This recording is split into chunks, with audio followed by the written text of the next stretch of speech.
Hello doctors.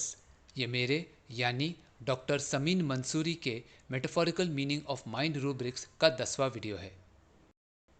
इस video का rubric delusions, imaginations, hallucinations, illusion that is डिस्पाइस्ड doctor Kent की repertory में दिया गया है और इसमें 3 दवाइयाँ हैं जिसमें से एक लैक्केनाइनम है।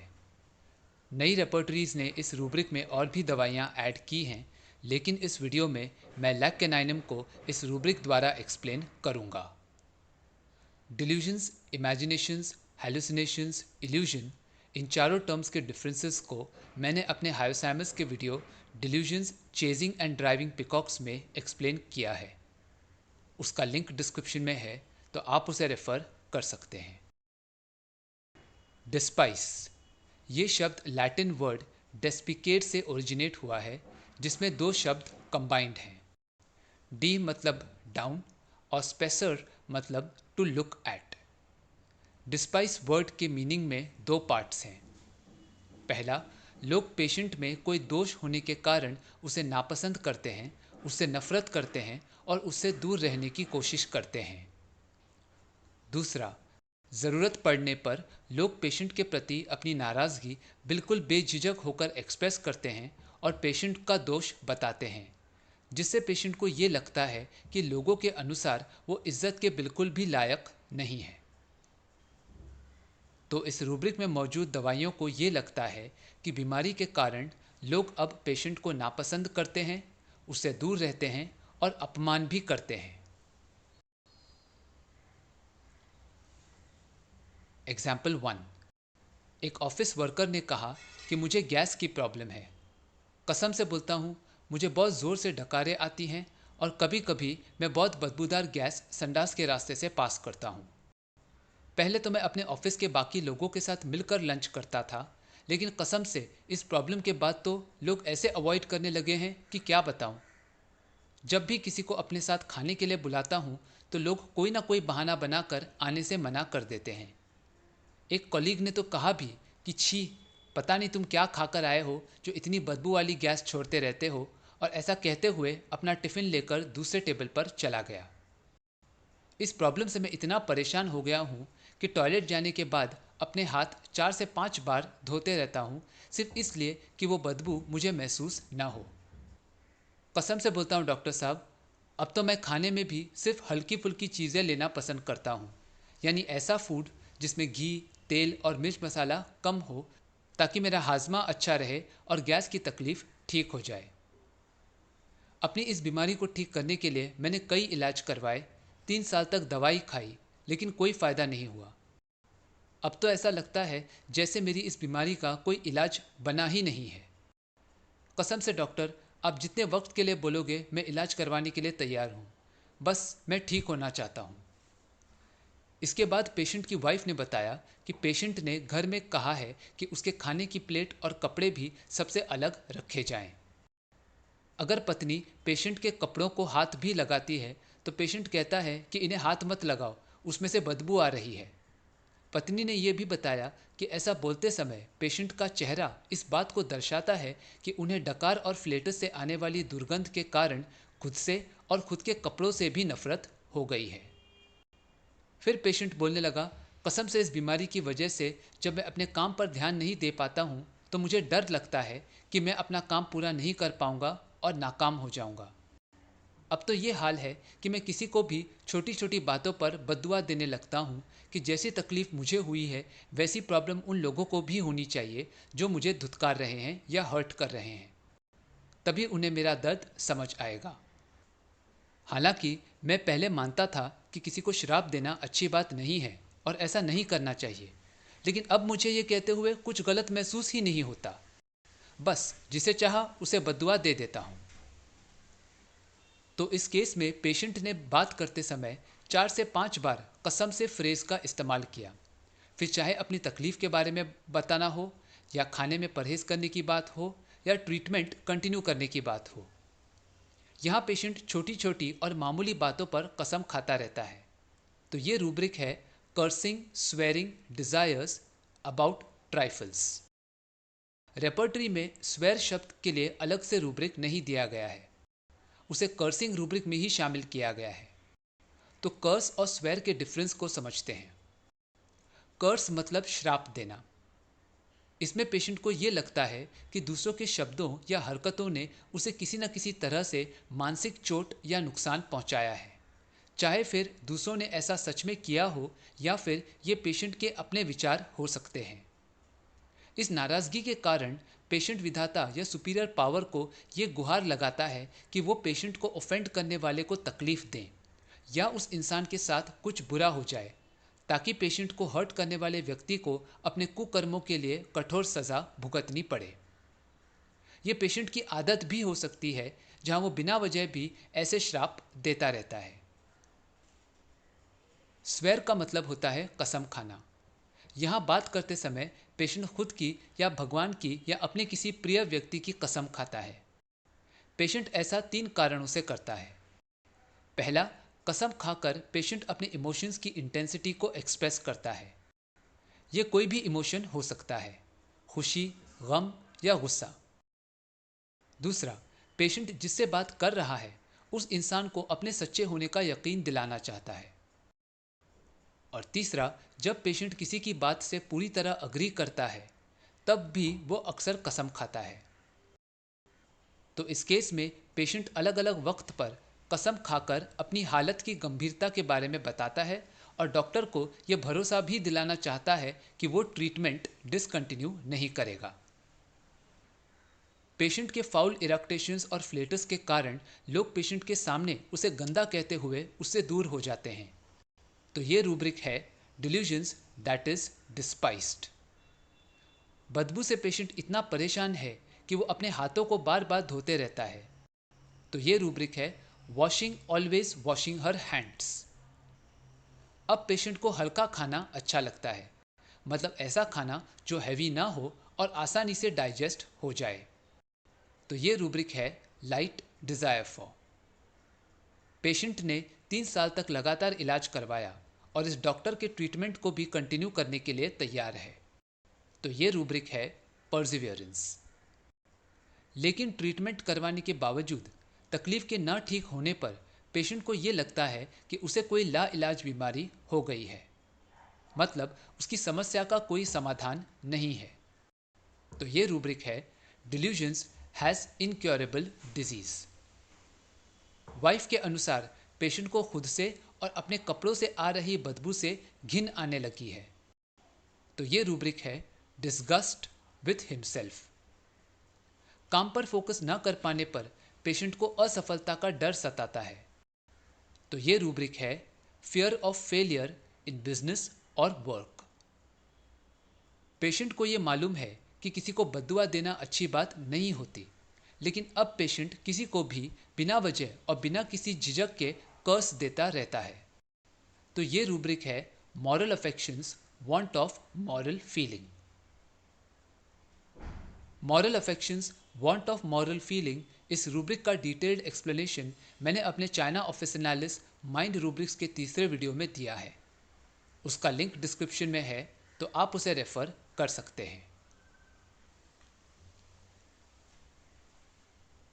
एग्जाम्पल 2, एक कॉलेज स्टूडेंट बोली उसे कार्पेट टनल सिंड्रोम है और उसे अक्सर लिखने में प्रॉब्लम्स आती है। एक बार पेशेंट ने 3 असाइनमेंट्स एक साथ ले लिए, लेकिन एक को भी पूरा नहीं कर पाई। एक में उसे डिफ़िकल्टीज आ रही थी, तो पेशेंट ने उस असाइनमेंट को अधूरा छोड़ दिया और दूसरा वाला कंप्लीट करने की 3 बार कोशिश की, लेकिन हाथ में दर्द के कारण वो उसे भी पूरा नहीं कर पाई। साथ ही पेशेंट लिखते समय स्पेलिंग मिस्टेक्स करती है। वो अक्सर शब्द के आखिरी 1 या 2 अल्फ़ाबेट्स लिखना भूल जाती है। जैसे वॉर्म लिखते समय वो लास्ट अल्फ़ाबेट यानी एम लिखना भूल जाती है, जिसके कारण वो वॉर्म की जगह वॉर लिख देती है। इसी तरह हेस्ट लिखते समय वो लास्ट 2 अल्फ़ाबेट्स यानी टी और ई लिखना भूल गई, जिसके कारण पेशेंट ने हेस्ट की जगह हैज़ लिख दिया।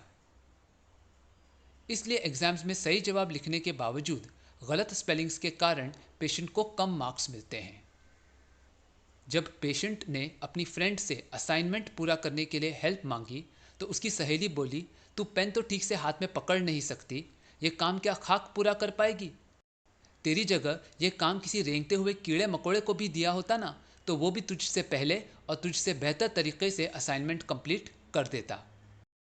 ये बात पेशेंट को बहुत बुरी लगी, इसलिए पेशेंट ने अपनी इस फ्रेंड को एक अनट्रेसेबल मोबाइल नंबर से मैसेज भेजा, जिसमें पेशेंट ने ये लिखा कि उसकी सहेली एक नंबर की घटिया, धोखेबाज, मक्कार, खुदगर्ज और कमीनी लड़की है, जिसकी गंदी हरकतों को देखकर पिग्स को भी घिन आ जाए। अब पेशेंट की उस लड़की से दोस्ती खत्म हो गई है। पेशेंट को यह भी टेंशन हो रही है कि अगर उसके हाथ का दर्द और झुंझुनाहट ठीक नहीं हुए तो फिर जो काम वो अपने परिवार के लिए करना चाहती है वो कैसे कर पाएगी। पेशेंट के घर में उसके माँ बाप हैं और एक छोटा भाई है, जिनके लिए पेशेंट काम करना चाहती है और उनकी देखभाल करना चाहती है।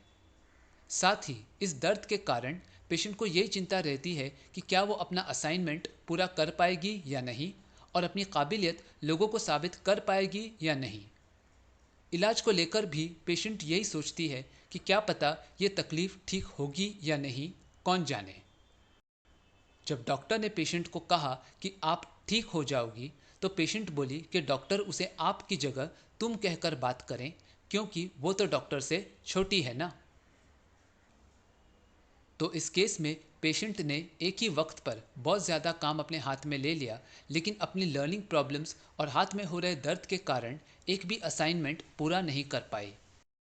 तो ये रूब्रिक है undertakes many things, perseveres in nothing.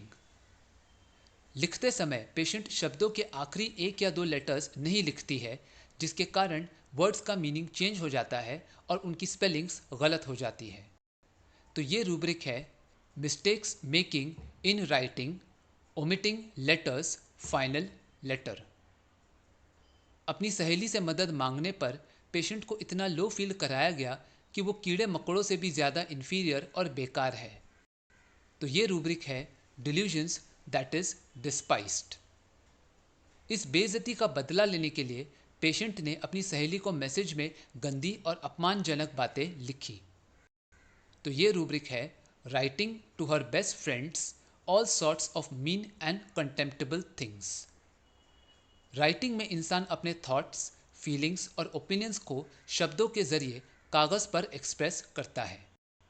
लेकिन आज के ज़माने में हम messages SMS, WhatsApp, Facebook, Twitter और दूसरे ऐप्स के द्वारा भेज सकते हैं। तो यदि पेशेंट अपने फ्रेंड्स को ऐसी गंदी बातें पेन और पेपर के बजाय किसी सोशल मीडिया प्लेटफॉर्म पर भेजती है, तब भी हम ये रूब्रिक ले सकते हैं।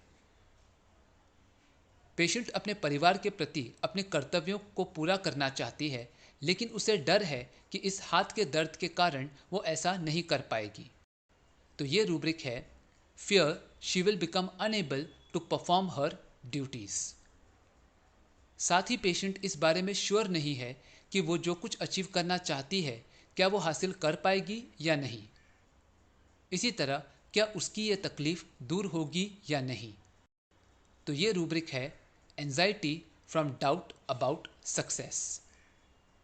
जब डॉक्टर ने पेशेंट को आप कहा, तो पेशेंट ने खुद से ये कहा कि क्योंकि वो डॉक्टर के मुकाबले में छोटी है, इसलिए डॉक्टर को उसे आपकी जगह तुम कहना चाहिए। तो यहाँ पेशेंट को लगता है कि डॉक्टर के कंपैरिजन में पेशेंट छोटी है। तो ये रूब्रिक है delusions he is smaller. Small और स्मॉलर का डिफरेंस समझते हैं। स्मॉल मतलब छोटी चीज़ जो आकार या इंपॉर्टेंस में कम है। स्मॉलर एक कंपैरेटिव एडजेक्टिव है जिसमें दो ऑब्जेक्ट्स या दो व्यक्तियों की तुलना की जाती है, जहां एक के मुकाबले में दूसरा या तो छोटा है या बड़ा है। यहाँ जब पेशेंट अपनी तुलना डॉक्टर से करती है तो उसे ये लगता है कि डॉक्टर के मुकाबले में वो छोटी है। दूसरों से छोटे होने वाली फीलिंग पेशेंट को एज, एजुकेशन, पोजीशन या पैसे के कारण महसूस हो सकती है। डिल्यूजन्स दैट इज डिस्पाइस्ड और delusions inserted things he is, इन दोनों रूब्रिक्स में लैक कैनानिम दवाई मौजूद है। तो इनके डिफरेंसेस को समझते हैं। डिस्पाइस्ड में नफरत के साथ साथ घृणा या डिस्गस्ट वाली फीलिंग शामिल होती है। लोगों के बर्ताव से पेशेंट को ये लगता है कि वो उसे इतना नापसंद करते हैं कि वो लोग पेशेंट की मौजूदगी तक बर्दाश्त नहीं कर सकते और इसलिए उसे अवॉइड या इग्नोर करते हैं। पेशेंट को ये भी लगता है कि लोगों की नज़रों में उसकी बिल्कुल भी कोई इज्जत नहीं है। इंसल्ट में भी बातों या बर्ताव के द्वारा पेशेंट को ये लगता है कि लोग उसका अपमान या बेइज्जती कर रहे हैं, लेकिन इस शब्द में डिस्पाइज वाली नफरत और घृणा की फीलिंग्स नहीं होती है। साथ ही पूरा रूब्रिक है delusions thinks he is insulted. Think शब्द का मतलब है रीजन के बेसिस पर बात को समझना। इंसल्ट में अक्सर बात, बदतमीजी या बर्ताव द्वारा जानबूझकर पेशेंट को हर्ट किया जाता है, लेकिन ये पेशेंट की अपनी खुद की सोच भी हो सकती है। एग्जाम्पल, पेशेंट ने कहा कि एक दिन जब उसने अपने दोस्त से मदद मांगा तब वो दोस्त पेशेंट को पीठ दिखाकर चला गया। पेशेंट को लगा कि उसके दोस्त ने ये जानबूझकर किया ताकि पेशेंट को बुरा लगे, क्योंकि अगर वो साफ साफ मना कर देता तो पेशेंट को बुरा नहीं लगता। तो यहाँ पेशेंट को इस पीठ दिखाकर चले जाने वाले हर्टफुल जेस्चर की वजह से ये एहसास हुआ कि उसे इंसल्ट किया गया है। यहाँ डिस्पाइस वर्ड की हेट्रेड और डिस्गस्ट वाली फीलिंग्स भी नजर नहीं आती। Delusions thinks he is insulted और स्कॉर्न एलिमेंट्स फ्रॉम, इन दोनों रूब्रिक्स के डिफरेंसेस को मैंने अपने नैट्रम म्यूराटिकम वाले वीडियो इंडिग्नेंट वाइल प्रेग्नेंट में एक्सप्लेन किया है। उसका लिंक डिस्क्रिप्शन में है, तो आप उसे रेफर कर सकते हैं। सो टू समराइज, लैक कैनानिम पेशेंट में इंफीरियरिटी कॉम्प्लेक्स की प्रॉब्लम होती है और उसे यही लगता है कि लोगों की नज़रों में वो कुछ भी नहीं है, इसलिए वो खुद को एक बुरा, नीच, घटिया और गंदा व्यक्ति समझने लगता है। लेकिन जब लोगों का धुतकारे जाना उसके बर्दाश्त के बाहर हो जाता है, तब वो उनसे नफरत करने लगता है। अब अगर कोई भी पेशेंट की किसी भी बात से इनकार करता है या उसे थोड़ा भी उकसाता है, तो पेशेंट को इतना गुस्सा आता है कि वो खुद को कंट्रोल नहीं कर पाता और आक्रामक होने के साथ साथ दूसरों को बद्दुआ देना भी शुरू कर देता है। Confidence, want of self-confidence, self-depreciation, delusions that she is looked down upon, contemptuous of self, delusions that he is dirty, hatred, rage, fury from contradiction, rage, fury, sudden paroxysmal after slightest provocation। Doctor Hering's guiding symptoms में लिखा है attacks of rage, cursing and swearing at slightest provocation. तो मुझे उम्मीद है कि आपको ये रूब्रिक और इसमें मौजूद लैक कैनानिम दवाई समझ आई होगी। अगर ये वीडियो पसंद आया तो उसे लाइक और शेयर करें और मेरे इस YouTube चैनल को सब्सक्राइब करें। वीडियो या होम्योपैथी से जुड़े आपके कोई भी सवाल हो या आप फीडबैक देना चाहें तो मुझे कमेंट्स में बताएं। मैं आपके सवालों का जवाब देने की पूरी कोशिश करूंगा। Thank you for watching.